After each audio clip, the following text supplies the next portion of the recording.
perizinan pun juga kita tahu sama-sama pun juga lama, birokrasi dan lama atau lama sekali.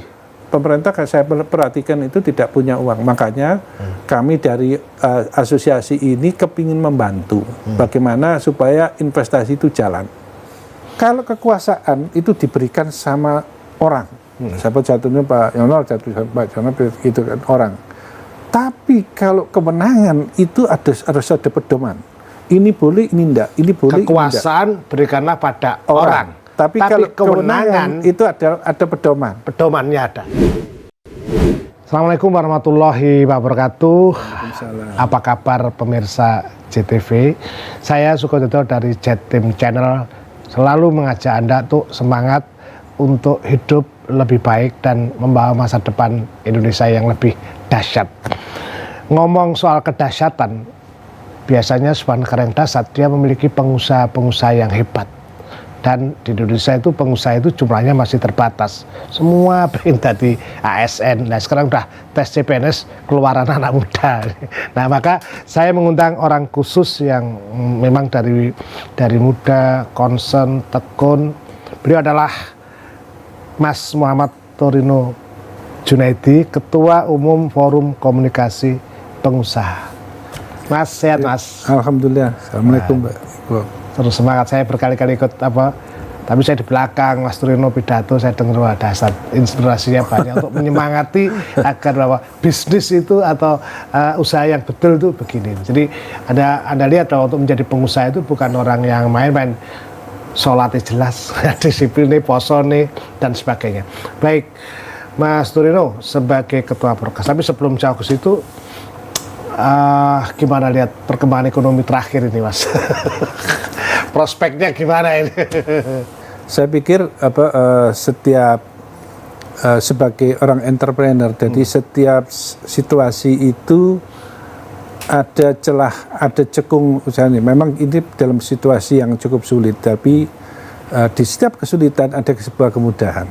Nah, itu pun juga kita pun juga sebagai pengusaha harus melihatnya harus ke arah sana. Jadi apa usaha apa, jadi tidak ada satupun dalam situasi apapun tanpa ada kesempatan untuk berusaha. Ya, selalu mengambil celah itu cara berpikir pengusaha.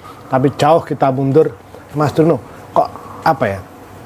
Atau pilihan ketika dari muda dulu, gimana ceritanya di pengusaha itu dan di bidang apa? Awalnya seperti apa? Ini agak sejarahnya, Mas Torino. Terus terang aja, saya itu dari keluarga yang sangat sederhana. Pada tahun 81 begitu saya keluar dari SMA, karena dulu kan saya itu orang gunung, orang desa. Oh, di mana aslinya, Mas? Aslinya itu di Prigen, Pandaan di situ itu ya. Oh, Pasuruan ya, Prigen. Pasuruan di situ itu. Kami tidak punya kemampuan untuk secara ekonomi untuk melanjutkan. Pada waktu kita pun juga tes di Unbra, tapi memang dengan segala kemampuan akhirnya pun juga saya mengundurkan diri, adik-adik yang melanjutkan di situ. Itu ngambil jurusan apa waktu itu? Diterima di pada waktu itu hukum di situ. Hukum, ya. Dan karena biaya dan lebih banyak memberikan kesempatan adik-adik dan Anda mengambil alih untuk mencari ekonomi keluarga gitu. Iya, jadi kan di situ itu. Jadi, kisah apa yang ketika usaha apa waktu itu, Mas? Saya pun juga pada waktu ya hanya lulusan SMA ya jadi karyawan. Jadi saya pun juga setengah tahun merasakan pun juga sebagai karyawan dengan kerja yang sangat kasar, karena kerjanya pun juga di toko bahan bangunan, otomatis kan iyalah, pasti mampu gamping dan sebagainya itu. Nah, sampai titik balik apa yang membuat kemudian aku memutuskan jadi pengusaha itu? Kebetulan saya suka baca. Jadi hampir setiap bulan kami pun juga sedikitnya itu adalah 3 buku yang kami baca, dan itu pun juga banyak buku manajemen, buku-buku yang sifatnya motivasi orang-orang yang sukses lah. Sastra suka? Dikit-dikit. Dengan membaca buku itu kemudian ternyata kalau diambil kesimpulan apa yang Mas Torino dapatkan itu? Kita pun juga pada waktu itu pun juga melihat bahwa kita banyak introspeksi, karena dari buku pun juga akan jadi introspeksi, refleksi ya, gitu kan. Kalau toh teman-teman pada waktu kuliah mungkin jadi dokter, jadi insinyur, lah saya itu jadi apa kan gitu kira-kira gitu. Nah, kami pun juga berusaha pun juga bermacam-macam jenis usaha kita sudah lakukan ke situ. Terus pokoknya kabeh dilakoni pokoknya oleh duit itu lah. Nah, sampai sekarang titik perjalanan sekarang menjadi pengusaha di bidang, saya di bidang properti, di properti. Dan kami waktu tidak bisa kuliah itu sampai 21 tahun, Pak. Saya itu masuk kuliah pun juga karena pada saat itu kami kesulitan cari SDM. Di SDM di situ itu cari-cari kok di situ itu akhirnya kami pun kepingin lihat ada apa sih di dunia kampus. Kuliahlah ya.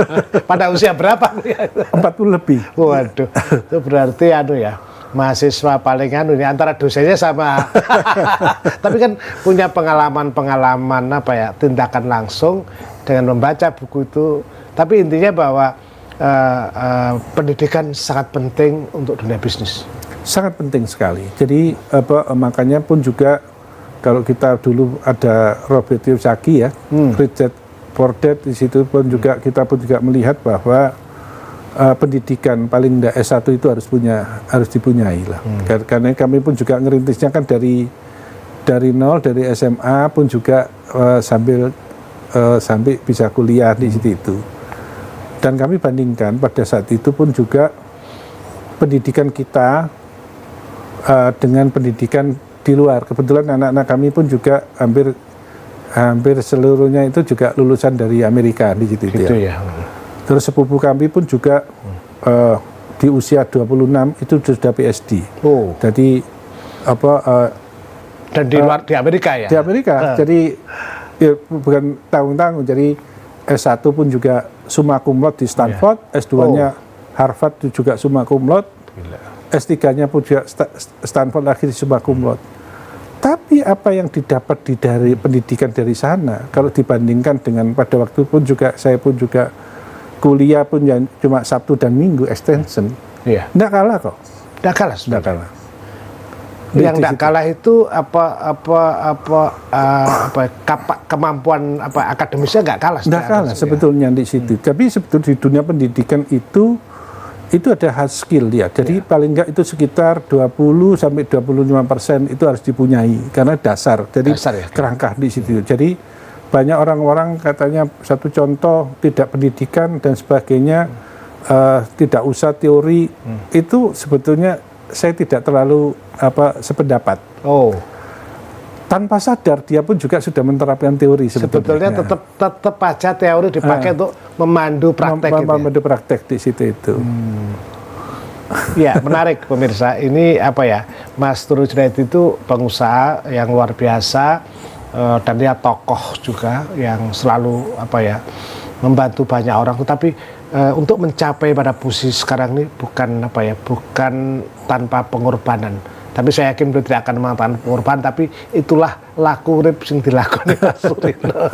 Oke, Mas Turino, saya sampai domblong kisah saya, tapi nanti saya akan tanya lagi soalnya. Tapi kita sekarang bahwa ada namanya Forecast.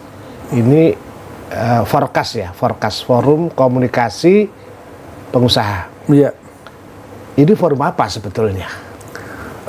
Sebetulnya kami melihat di sini. Jadi Forecast itu didirikan tahun 2015 kalau nggak salah itu ya, di bulan Januari itu.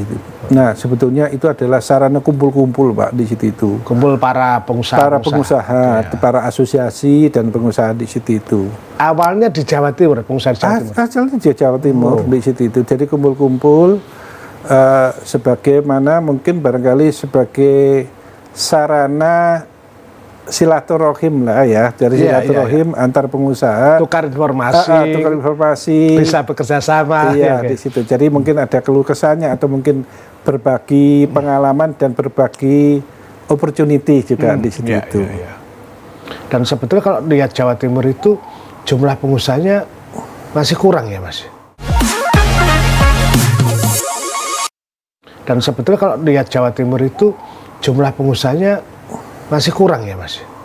Sebetulnya kalau di Jawa Timur ini kan juga pengusahanya cukup banyak. Tapi Banyak, ya? kalau dilihat dari peluangnya, mestinya jauh lebih diperlukan lebih banyak Banyak lagi. ya, apalagi penduduk kita cukup besar, wilayah kita juga besar. Iya, potensinya juga punya cukup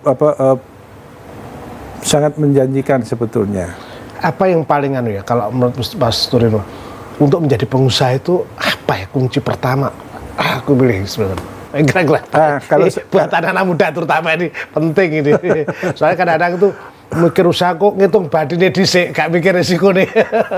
Atau sebaliknya takut-takut gitu juga kadang-kadang. Jadi jadi kami pun juga pengusaha, kami pun juga bukan pengusaha yang langsung sukses. Saya itu termasuk sebetulnya pengusaha yang gagal. Oh. Banyak hanya karena rahmat Allah bisa sampai di sini ya, di situ. Iya, iya. Ditipu orang, dikerjani orang dan sebagainya. Cuma saya senang menulis. Jadi apa yang kami lakukan salah, jangan sampai orang lain salah. Sehingga kami pun juga sering berbagi kalau ada diklat atau ada itu kami pun juga, kalau kami pun juga selain di forecast, kami juga di RE sebagai, kalau di RE itu adalah setiap bulan itu dari provinsi ke provinsi. Itu adalah bagaimana mentraining pengusaha daerah itu jadi tuan rumah di daerahnya sendiri dari situ. Jadi untuk mengurangi kesenjangan, rata-ratanya anak-anak muda yang ikut di situ. Mas Turun itu memang suka orang pembelajar ya, suka mencatat, memang suka ya membaca. Iya, suka di situ. Sampai sekarang. Sampai sekarang di situ itu. Kayak ini pemirsa menarik ya. Saya pernah punya teman, bukan teman ya, bahkan bos saya ketika saya bekerja dengan perusahaan asing itu. Dan dia di Indonesia dan saya selalu bertanya karena dia selalu membawa catatan buku. Saya tanya, beliau profesor waktu, Prof, kenapa setiap ada omongan kita rapat, jalan pun Anda catat? Jawabnya begini, Suko, bahwa kemampuan orang itu terbatas, maka saya harus mencatat. Dan itu adalah ternyata tradisi zaman kuno di barat dengan menulis diary. Lalu dengan cara itu saya bisa membaca pada satu ulang tahun dan recalling. Jadi pengalaman dari itu untuk tidak salah di masa depan. Seperti itu juga. Iya, jadi itu. Jadi bagaimanapun kita pun juga sering berbagi pengalaman, sharing pengetahuan, bagaimanapun juga terhadap pengetahuan kita perlu kita transferkan, baik itu kepada anak, tim kita di dalam perusahaan maupun ke teman-teman lainnya di situ, atau mungkin anak-anak muda dan sebagainya. Dengan harapan bahwa apa yang kita lakukan salah, jangan sampai orang lain juga mengalami hal yang jangan sampai kita pernah ditipu, gitu. Jangan ditipu orang juga. Ya, otomatis kan sering bergaul dengan banyak orang dan sebagainya. Asosiasi pengusaha ini ya, yang itu satu forum ini goalsnya apa sih Mas sebetulnya? Kan buat apa ketemu bikin asosiasi? Ini mau organisasi mau apa ini? Mau kudeta? Untuk apa sebenarnya forum ini? Jadi sebetulnya asosiasi itu hanya pengabdian ya. Biasanya kalau ikut di organisasi, paling tidak kita itu harus selesai dulu. Selesai ya secara kebutuhan lah. Ya, selesai. Jadi selesai dulu lah di situ itu. Karena bagaimana itu pengabdian. Kalau di dalam organisasi kalau benar tidak dipuji, kalau salah itu dibagi, itu pun juga harus kita bagian daripada itu. Dan di forecast kami melihat di situ itu dari Jawa Timur, di kepengurusan saya itu kami tarik ke pusat Pak di situ itu. Jadi ide dari Mas Turino dan kawan-kawan dibangun di Jawa Timur sekarang menjadi organisasi sifatnya nasional. Organisasi nasional. Oh. Itu bukan karena ini. Jadi sebetulnya kami pun juga pada waktu penunjukan itu pun juga pendiri, kami memang pendiri dari sana. Cuma saya tidak terlalu aktif ya. Pada waktu 2021 itu kita ditunjuk menggantikan Pak Edi. Kebetulan Pak Edi jadi ketua Apindo di situ. Asosiasi di situ. Terus kami pun juga melihat di situ bahwa di asosiasi ini apa sih aspirasinya, apa sih permasalahan. Jadi kulaan permasalahan. Nah, ternyata dari yang kami lihat organisasi itu tidak cukup dibawa di Jawa Timur karena banyak permasalahannya itu di luar Jawa Timur juga masalahnya juga banyak juga. Karena harus ada regulasi yang harus diurah di pusat. Oh iya. Jadi organisasi itu istinya kita tidak mungkin jadi pemadam kebakaran toh. Jadi mamanya dari apalagi anggota kita ada puluhan ribu perusahaan dan itu tidak bisa kita urai. Hanya mamanya kalau ada masalah kita selesaikan satu-satu di situ itu. Tapi dengan regulasi lah itu akan menyelesaikan sebuah permasalahan. Dengan sistem itu akan menyelesaikan sebuah permasalahan. Gitu. Oke, kalau soal regulasi itu berarti para pengusaha ini juga concern dong terhadap aturan yang kemarin Omnibus Law kemarin. Iya, di situ itu. Kebetulan kami di Omnibus Law salah satu dari saya yang koordinator di bidang industri properti pada waktu itu saya dengan saya koordinatornya terus juga Apindo dan Kadin pada waktu itu. Dan salah satu dari wakil kami ditunjuk sebagai wakil IKN, Pak Doni itu adalah wakil di regulasi di situ. Saya nggak tanya apa isinya ya, karena Omnibus Law juga sekarang ada di kasus MK kemarin. Tapi sebetulnya gagasan Omnibus Law ini kan menarik kan. Kan kita terkenal regulasi usaha itu kan banyak sekali. Kalau di luar negeri kan simple. Apa yang mendorong sebenarnya ini bukan yang kemarin, tapi Omnibus Law itu sesungguhnya seperti apa? Yang benar loh, Mas. Ya. Jadi sebetulnya Omnibus Law itu kita melihat bahwa kita tahu sendiri bahwa permasalahan di regulasi itu kan banyak tumpang tindih dan sebagainya. Jadi sebetulnya Omnibus Law itu adalah sebuah gagasan yang diambil Pak Jokowi, itu adalah sebetulnya langkah berani. Omnibus Law itu adalah sebuah regulasi yang tujuannya itu untuk menciptakan daya saing. Sebetulnya ya di situ daya saing. Ya, daya saing. Artinya tujuannya bagus. Jadi namanya masalah perizinan. Kita bandingkan dengan negara MEA, paling nggak kompetitor kita kan MEA. Silakan. Ada boleh contohkan mana? Vietnam, Cina, Malaysia, Thailand, Singapura dan sebagainya. Sehingga regulasi yang ditetapkan kita itu mulai dari unsur perpajakan, perizinan, terus dan sebagainya, termasuk apakah ini regulasi ini punya daya saing nggak? Kalau tidak punya daya saing, jangan berharap itu pun juga kita bisa eksis. Ya, ujung-ujungnya kita pun juga akan jadi konsumen di situ itu.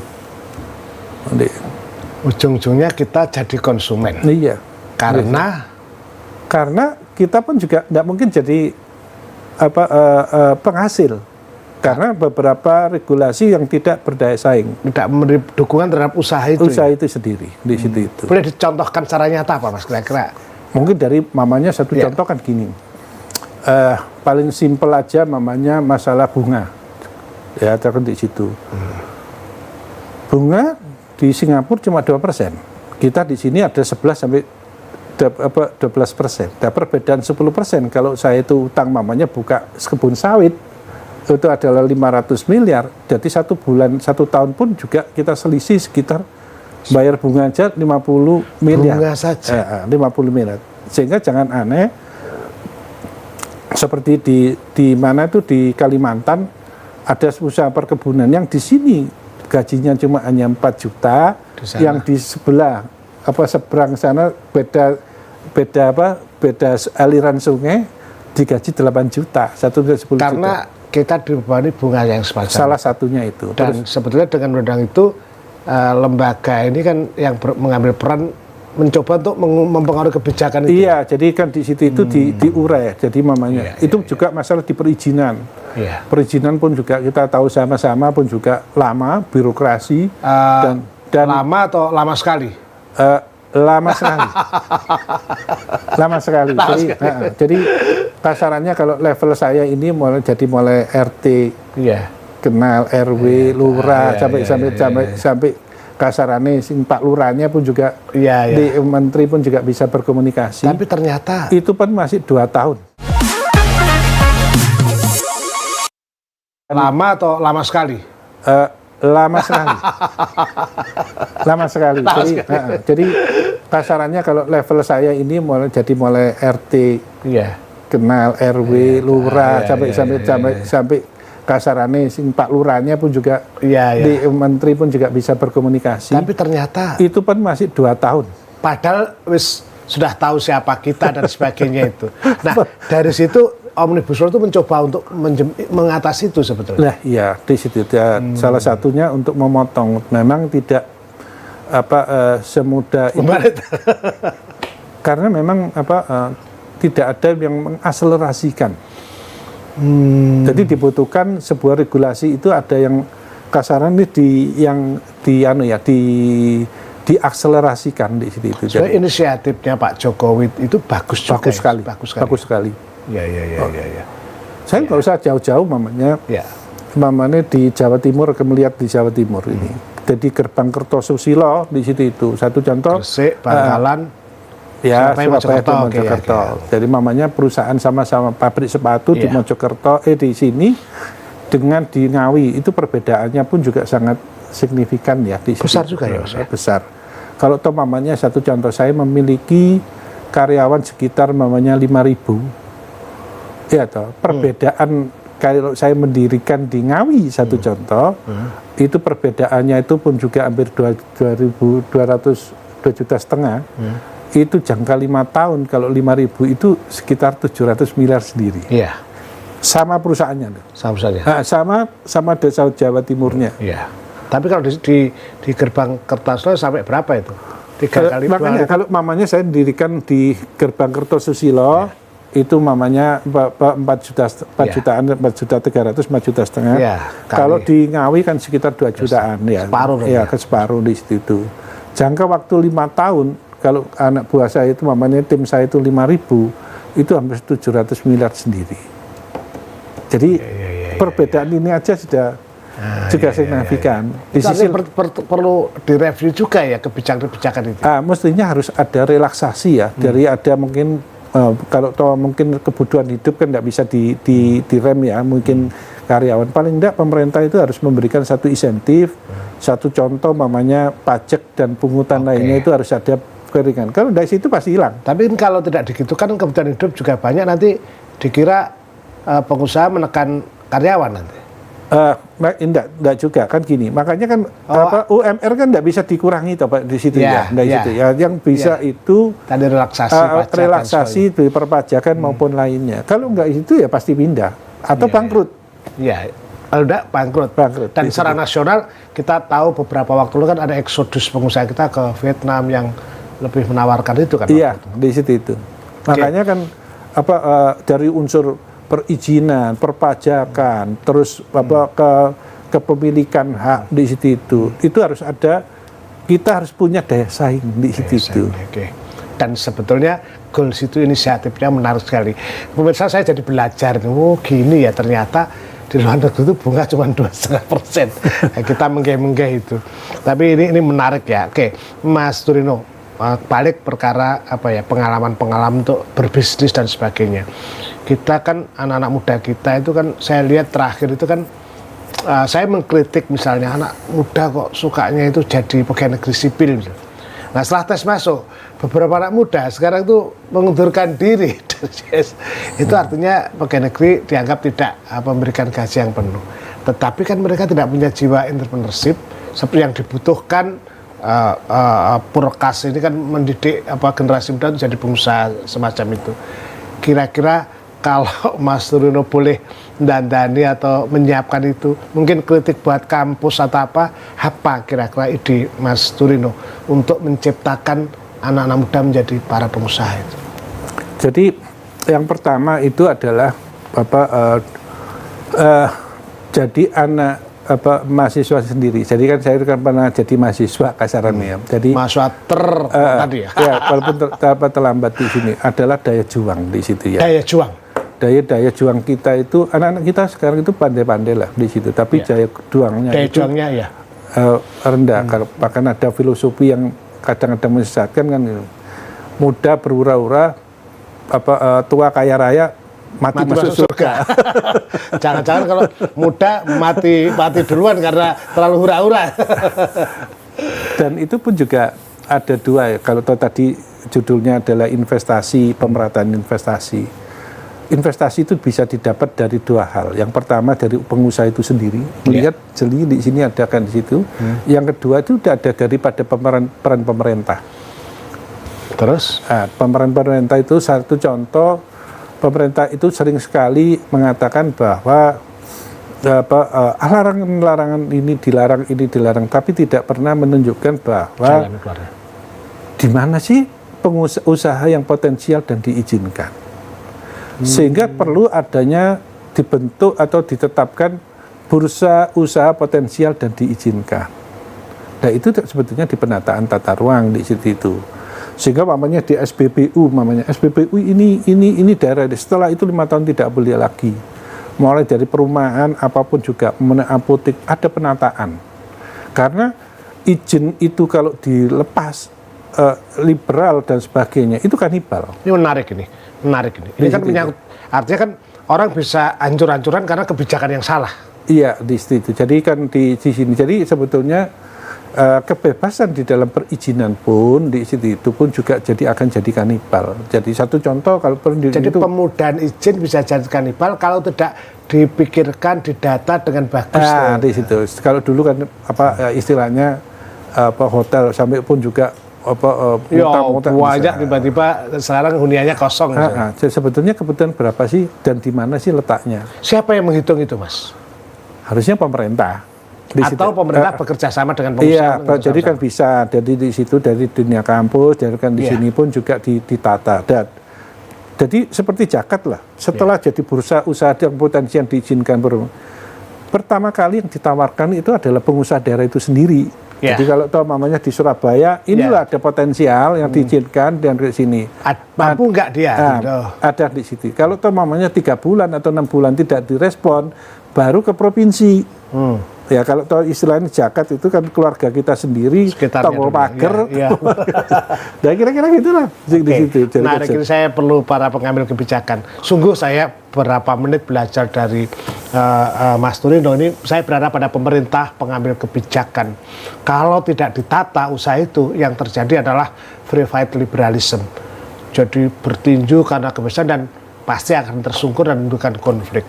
Karena itu sebuah wilayah seharusnya punya tata ruang, tata usaha yang dihitung dengan pasti. Oh, penduduknya ini, saya ini kayak dosen aja. Penduduknya misalnya 1 juta. Berapa sih rumah yang dibutuhkan? Berapa? Itu kan mesti harusnya ada semacam cetak birunya ada, Mas. Ini kebutuhan beras sekian, maka pengusaha beras dibatasi sekian.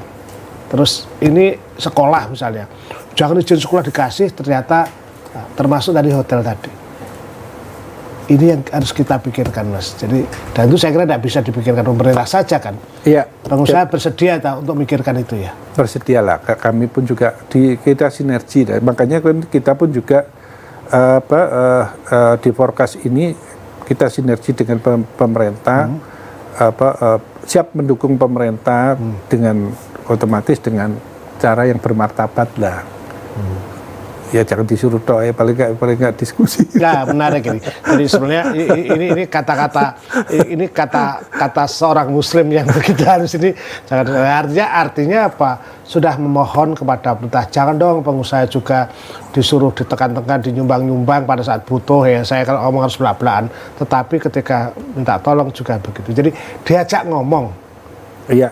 Diajak ngomong, diajak rembukan, meeting, dan sementara ini apa susah, Mas, ngobrol sama pengambil kebijakan ini? Sebetulnya tidak susah ya, jadi cuma memang saya lihat seperti di Omnibus Law dan sebagainya, dari yang pengambil kebijakan itu, regulator itu kebanyakan itu adalah, kalau ngomong bahasa kasarnya itu disubkan, dijadikan proyek. Jadi kasarnya regulasi ini dikasihkan akademisi dan sebagainya. Tanpa melihat dia mengerti paham terhadap bisnis proses. Jadi kasarnya regulasi ini dikasihkan akademisi dan sebagainya. Tanpa melihat dia mengerti paham terhadap bisnis proses. Iya tadi sini. Non sewu kasarannya Tidak apa-apa, saya akademisi, saya terima itu bagus karena akademisi kan kadang teoretik, faktanya bisa beda. Seharusnya kan bertemu seperti ini, Mas. Jadi kan di sini mestinya itu harus diakselerasikan. Jadi orang yang paham terhadap membuat regulasi harus paham masalah bisnis proses.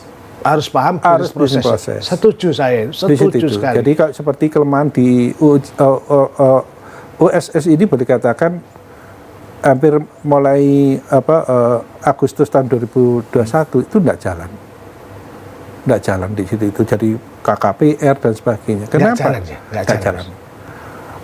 Itu tidak boleh di situ itu karena di Undang-Undang Layanan Publik itu ada 3 undang-undang. Yang pertama 25 tahun 2007 tentang Undang-Undang Layanan Publik. Terus yang kedua adalah 30 tahun 2017 tentang administrasi pemerintahan baru UJK. Intinya layanan publik itu tidak boleh berhenti dan layanan publik itu kasarannya kalau sudah syaratnya itu sudah lengkap melebihi batas waktu itu sah menurut hukum. Dan itu sudah melebihi waktu sah menurut hukum. Tidak boleh berhenti. Nah sekarang ini kenapa kok sekarang kalau kita amati dan sebagainya kok banyak sekali kasarannya, bila perlu kasarannya bernapas pun bisa dikasih pajak. Perhatikan ya, hampir semua kan ada kenaikan dan sebagainya. Karena pemerintah tidak punya uang. 11% ya sekarang ya? Macam-macam Pak. Mulai PBB kan naik dari 1,5 per mil sekarang jadi 3 per mil. Boleh katakan hampir semua.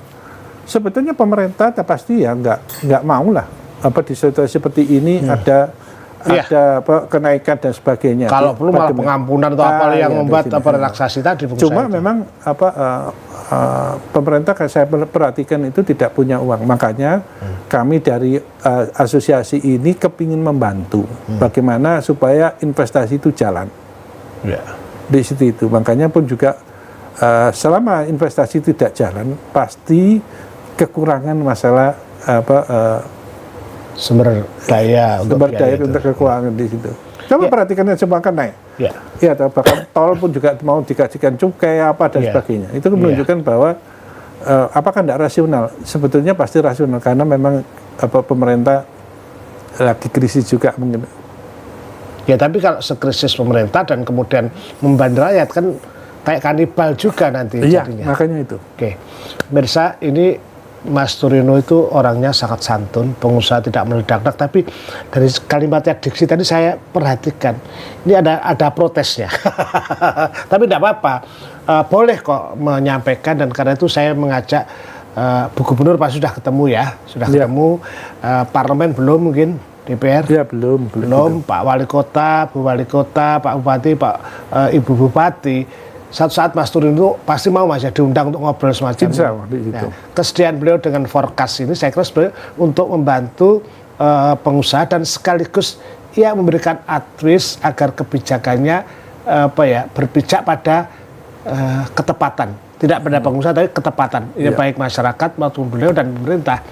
Kebijakan berada pada keadilan itu yang menjadi penting. Bahkan beliau juga mau kok mencirikan investasi itu, termasuk. Tadi saya tertarik, mestinya memang zona tadi ya, ini Surabaya butuh hotel berapa, terus izin untuk ini berapa, tawarkan dulu kepada pengusaha daerah itu sendiri ya. Iya kan, jadi itu sebenarnya prinsipnya transparan.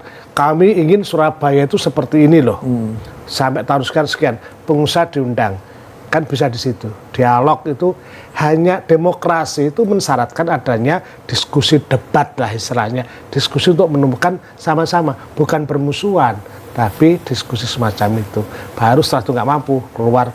Nah sekarang yang terjadi hampir semua daerah cari investasi dari sini, dari sana, dari asing kadang-kadang itu yang menimbulkan keretakan itu. Kehadiran forecast adalah bagian dari cara untuk membantu pemerintah. Wah saya kayak promosi forecast. Tapi oke, Mas, tadi yang belum dijawab adalah saya berharap anak muda menjadi entrepreneurship itu, pengusaha tadi. Dan Anda bilang soal daya juang tadi.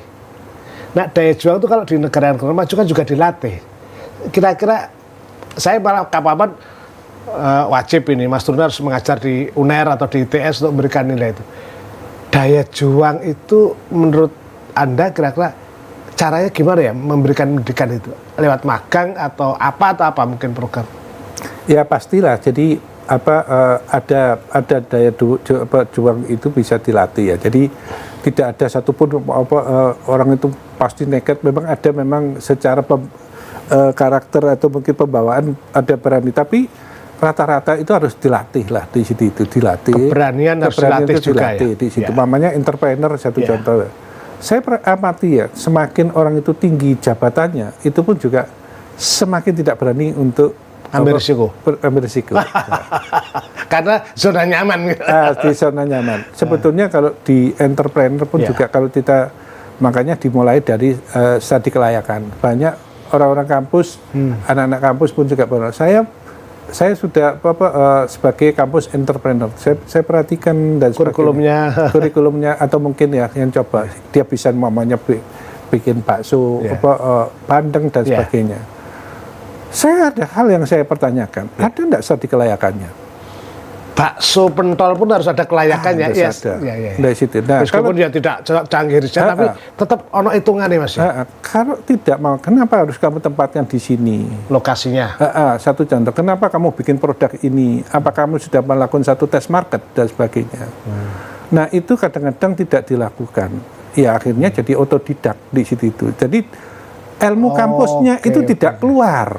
Iya. Jadi asal praktek istilahnya opo jari itu yang bahaya juga. Di situ. Jadi sebenarnya harus ada kelayakannya, ada studi kelayakannya, sehingga makanya yang saya katakan tadi, dunia kampus itu ada 25% itu adalah hard skill. Soft skillnya itu setelah ilmu itu diimplementasikan.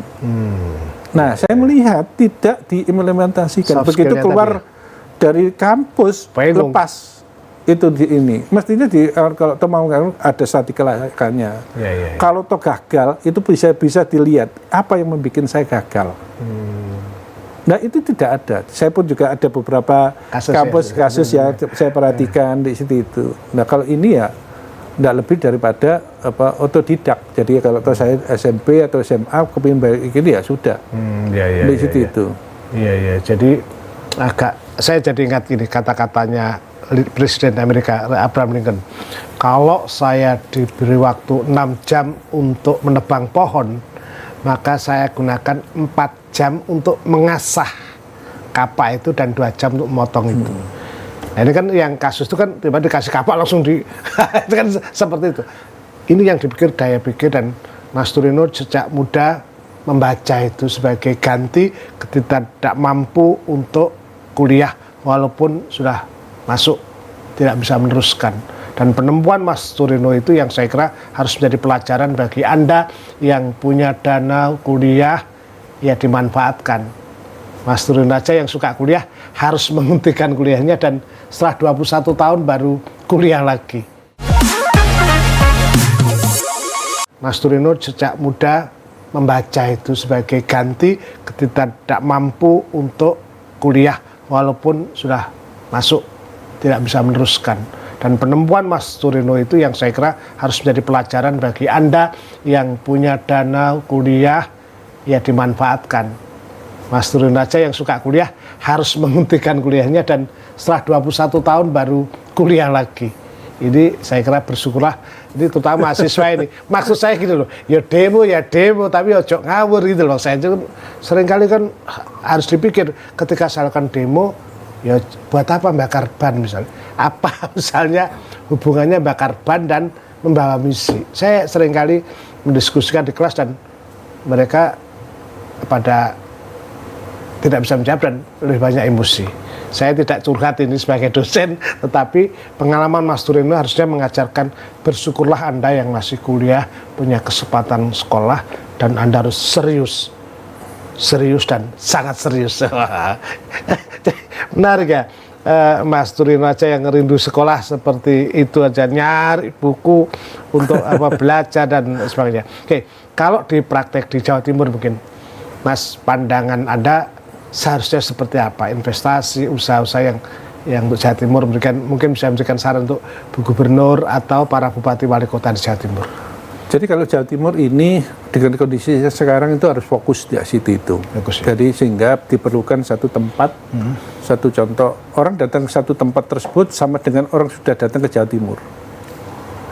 Jadi bagaimana produk Jawa Timur, produk unggulan Jawa Timur itu dijadikan bisa dilihat di satu tempat. Makanya itu salah satu forecast itu ada di sini. Bu Gubernur sudah melakukan beberapa hal, namanya melakukan satu contoh B2B antara provinsi, dan 23 kami pun juga ke Kendari ikut dari program tersebut dan sebagainya. Nah yang kadang-kadang pun juga dari forecast sendiri pun juga melihat antar asosiasi itu apabila di bisnis matching-kan itu juga menimbulkan sebuah transaksi. Satu contoh yang kami lakukan dalam waktu dekat, yang sudah kami lakukan dalam waktu dekat ini, asosiasi industri properti saya pertemukan dengan industri bahan bangunan. Ya, karena selalu berrelasi ya prakteknya. Di situ itu. Nah itu pun juga itu saya melihat karena di industri properti itu kan hampir 100 triliun ya di situ itu perputaran. Sehingga kalau kita pertemukan itu pun juga akan jadi sebuah potensi yang tersendiri. Besar, ya. Jadi mamanya industri pengelolaan ikan nanti pun juga akan dipertemukan dengan industri asosiasi nelayan di situ itu. Sehingga terjadi satu ini butuh ikan, interaksi saling membutuhkan itu ya. Jadi banyak hal yang bisa. Jadi antar asosiasi pun juga istilahnya business matching. Ada bisnis B2B antar provinsi, di samping itu pun juga forecast itu adalah mengurai terhadap permasalahan-permasalahan regulasi yang menjadikan hambatan. Kita hambatan yang tidak akhirnya ujung-ujungnya tidak punya daya saing di situ itu. Dan forecast berusaha untuk mengurai di situ. Ya. Di situ. Jadi kalau tahu mamanya ada FGD, saya tidak mau ditampung, tapi kelanjutan FGD itu mau kemana? Di situ ada targetnya, larinya harus kemana di sini. Kalau tuh hanya sekedar curhat, enggaklah di situ. Curhat di Facebook aja. Tapi itu menarik Mas, betul. Jadi pengalaman pengusaha-pengusaha itu adalah ketika diskusi dan disimpulkan dan berhenti diskusi. Iya. Tapi tindak lanjutnya tidak pernah dilakukan secara konsisten dan sebagainya. Ini kritik terbesar bagi banyak pihak ya di dalam melakukan program-program itu. Saran Anda untuk para bupati wali kota mungkin atau masyarakat berkaitan dengan usaha dan posisi forecast. Nah, kalau tadi namanya kalau bupati wali kota gubernur itu paling tidak diberikan kemudahan berusaha ya. Dengan memberikan kemudahan masalah perizinan. Perizinan itu sampai saat ini pun juga sangat-sangat sulit. Masa sudah transparan zaman milenial masih susah, Mas? Tapi nggak usah dijawab karena tertawa Mas Truno sudah menjawab. Makanya itu salah satunya adalah dengan adanya sistem secara internet atau IT, tapi Internet of Things. Internet of Things. Jadi tidak tunggu di enter dengan orang. Jadi sistem yang jalan. Jadi kan gini, membedakan gini. Kalau kekuasaan itu diberikan sama orang, siapa jatuhnya Pak Yono, jatuhnya Pak Jono, itu kan orang. Tapi kalau kemenangan itu harus ada pedoman. Ini boleh, ini enggak. Ini boleh. Kekuasaan berikanlah pada orang. Tapi kalau kewenangan itu ada pedoman. Pedomannya ada. Ada ini boleh, ini enggak. Nah, ini boleh dan enggak itu bisa dijadikan sistem secara elektronik. Yang itu enggak bisa diutik-utik ya istilahnya. Iya, enggak punya hati kalau itu ya. Ya, kami pun juga punya kepentingan bagaimana adik-adik anak-anak kita ke depan itu bisa berusaha dengan yang sama. Satu contoh, saya yang dekat dengan gubernur, saya dekat dengan bupati, dengan yang tidak dekat pun sama. Satu contoh namanya dengan etiket ya, satu contoh. Saya dekat dengan direktur Garuda, dengan yang tidak dekat dengan Garuda pun sama. Pada numpai, pada fasilitasi. Nah itu harus yang kita bangun. Itu menarik itu. Jadi itulah profesional. Ya itu yang harus kita bangun sehingga ada kesempatan anak-anak muda itu untuk menjadi entrepreneur. Kalau sekolah entrepreneur?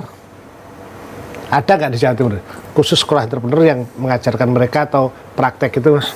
Kan banyak Pak, sekarang pun juga banyak, mungkin di Kadin, di apa dan sebagainya pun juga, kita pun juga anggota-anggota kita membuka diri untuk dijadikan magang. Itu sebetulnya secara tidak langsung pun juga melatih. Dan kalau nggak salah, kalau di kurikulum kita ya, itu pun juga SKS kita pun juga 40% ya yang keluar itu yang istilahnya merdeka kampus merdeka belajar ya di situ itu. Dan itu pun juga tidak mudah. Yang menerima magang itu perusahaan itu nggak mudah. Saya pun juga merasakan di situ itu. Jadi perusahaan yang menerima magang itu pun juga harus ada mesti kan pedoman-pedoman. Kita pun juga akan memberikan seperti pedoman-pedoman yang diharapkan bahwa kalau apabila kedatangan dari teman-teman yang magang, adik-adik kita yang magang itu bisa tidak hanya sekedar waktu dan tempat itu di sana saja. Pak Turino, makasih banyak, tapi pertanyaan terakhir harus dijawab. Bersediakah kalau Mas Turino untuk menjadi dosen tamu atau guru mengajarkan terus ke sekolah atau ke kampus? Insya Allah di forecast ini, karena ada puluhan ribu perusahaan, itu ada banyak ribuan CEO yang bersedia. Insya Allah bersedia berbagi. Makasih, itu jawaban penting karena kita harus transfer pengetahuan itu yang menarik. Ya pemirsa, saya belajar banyak dari beliau tentang kondisi ini. Kalau pengusaha yang terkagum dengan forecast sudah memikirkan, pengen membantu dan mengurai masalah sama-sama, seharusnya para pengambil kebijakan harus bergandeng tangan pada Pak Turino. Kampus pun juga harus belajar bagaimana daya juang mahasiswa sekarang agar ketika dia dikeluarkan dari kampus atau lulus dari kampus bisa membantu negara yang sedang membutuhkan. Terima kasih banyak Mas Turino, senang sekali diskusi dan Anda. Ya, terima kasih Pak. Sukses selalu, dan itu pemirsa yang bisa saya tangkap dari Pak Turino, dan terus belajarlah dan terus kembangkan berusaha karena negeri ini sedang membutuhkan para entrepreneur yang kemudian Mas Turino siap menampung untuk bekerja sama. Terima kasih, mohon maaf kurang lebih, dan wassalamualaikum warahmatullahi wabarakatuh. Waalaikumsalam warahmatullahi wabarakatuh.